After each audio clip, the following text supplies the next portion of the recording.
In this video, we're gonna try to find a relation between in and in minus 2. In here means the integral of the sine to the power n between 0 and 2 pi. So here, if we want to integrate the sine of some big power, it is not that easy to do so. But instead, we can reduce this power here by defining a recursive relationship between in and in minus 2. And once we do that, we can go down to 0, because every time 0 or 1, depending on the parity of n. Okay, so here we can reduce this power. Okay, so one problem is that assume that you want to find the integral between 0 and 2 pi of sine to the power 11 of x. Sine to the power 11. Okay, so here we can use what we're gonna find now to make this one easier. Okay, because the sine and the cosine or any combination of them, they are not easy we can do them quickly when we have a combination of the two. Okay, here we're gonna find a relationship using integration by part. How to do so? So here, remember that if we have some uv prime, we can write this one as uv minus u prime v. Okay, I'm assuming that you have seen this or in some other books as fg prime is fg minus f prime g. Okay, so here I'm going to use u and v instead of that, or you can use f and g if you want. And the issue that we have when we want to use the integration by part, which one is u and which one is v, or v prime or u prime.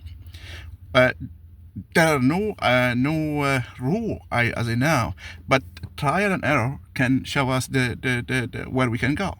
Here, if we see that we have u v prime, we don't know which one is u. Okay, if we choose u as sine to the power n, we're gonna differentiate that. That means we're gonna get rid of the power. But v prime, the only option that we have is 1 here, if we don't see otherwise. And if we choose v prime as 1 here, we're gonna have v. That means we're gonna have x. Okay, that means we're gonna have x times sine. We're gonna complicate the problem. So the easiest option here is to split this integral. Okay, so that's what we're gonna do here. We're gonna use in is the integral. I'm gonna forget about these bounds 0 and 2 pi for space saving and time writing. So I'm gonna forget about that, but we're gonna come back to the bound for now. Okay, forget about them for now. So I can write sine n x dx. So here as sine x, sine n minus 1 x dx. And therefore I see that I have my two functions that I need for the integration by part. Here, if I choose u as sine and v prime as sine n minus 1, it will be a problem. Okay, try it. Now, instead of that, I'm gonna choose v prime as the sine and u as the sine of n minus 1. Remember what I said. If I have chosen v prime as the sine n minus 1 and u as sine of x, it will be a problem. You're gonna try that, because if I do so, the video will be longer. Okay, so now here, this will give me that v is minus cosine x, and u prime is n minus 1 sine n minus 2x cosine x. Okay, remember that I differentiate this one and integrate this one. Okay, now according to my computation here, if I choose uv prime, I need to compute uv, and u is this one here. So I'm not gonna write this one here, but I'm not gonna write this one too, but I'll start from here, if you see what I mean. uv, in this case, u is sine n minus 1x. v is cosine of x minus, this minus is always coming from the integration by part, minus u prime is n minus 1 sine n minus 2 cosine x. Okay, v is minus cosine x. With this minus, it's going to be a plus, and this cosine times this one is going to give me cosine square. Okay, now I can do this one. It's going to stay as it is, but this one here, I'm going to change something. So this is n minus 1, a constant, but this one here, since I have the sine and I know a relationship between cosine squared and sine, I'm going to use that. It's 1 minus sine squared of x dx. Okay, so now let's rewrite one more or 3 more steps, and after that we will be done. Okay, I'm going to take the n minus 1 outside since it's a constant, and now I'm going to multiply. Here I'm going to get sine n minus 2x minus this one, sine n minus 2 times sine n 2. Sine 2, that means n minus 2 plus 2. It's going to give me sine n x dx. Here, I need to remember that in, the index n, is the power for the sine. Here, this one will be, let me write it here, in. So this is minus sine n minus 1x cosine x plus n minus 1. What's this one here? So n minus 1 is factor for everything here. So what's this one here? What's this? In terms of in. What's this one here? What's the relationship between sine n minus 2 and sine n? So this is, the power is n minus 2. Therefore, I have in minus 2. So this is in minus 2. And what's this one?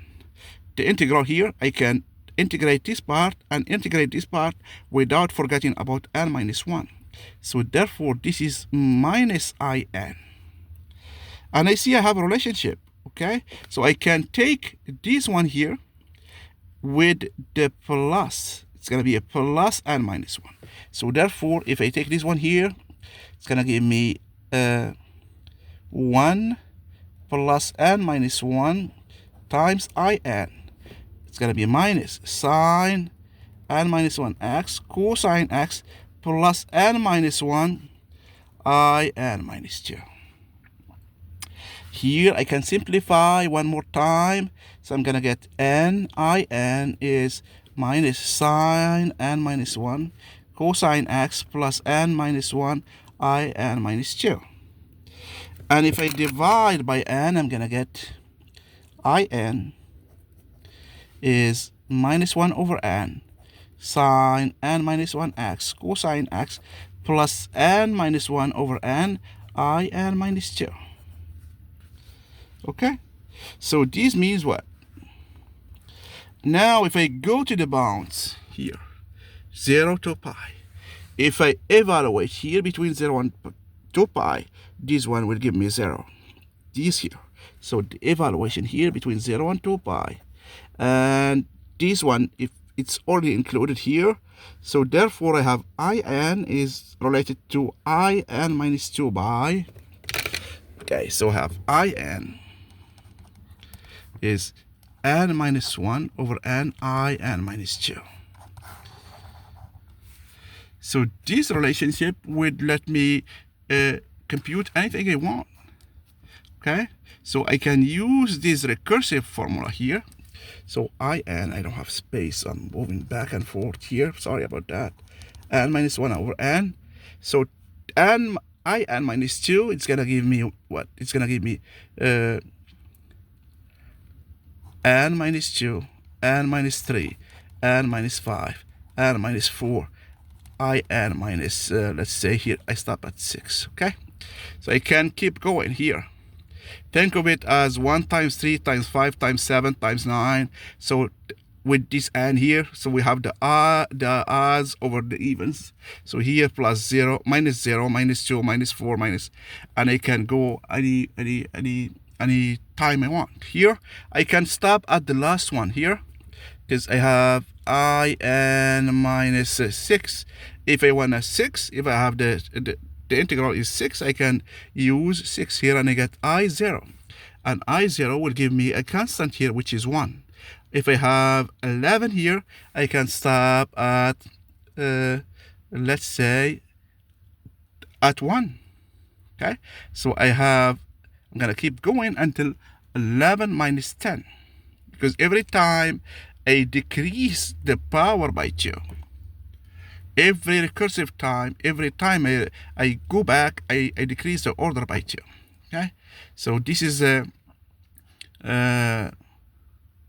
recursive formula that's very useful, especially if you want to compute something very quickly. So for the sine, we have this formula here. We can use it if we want. Okay, and for the cosine, we have a similar one, but it's a bit different, but we can use the same technique that we used here to get that result. Okay, so this is my promise that I said that I will do this, but this is it. I didn't edit the video. If you see any errors or mistakes, please correct me, but you have the general idea. Thank you very much.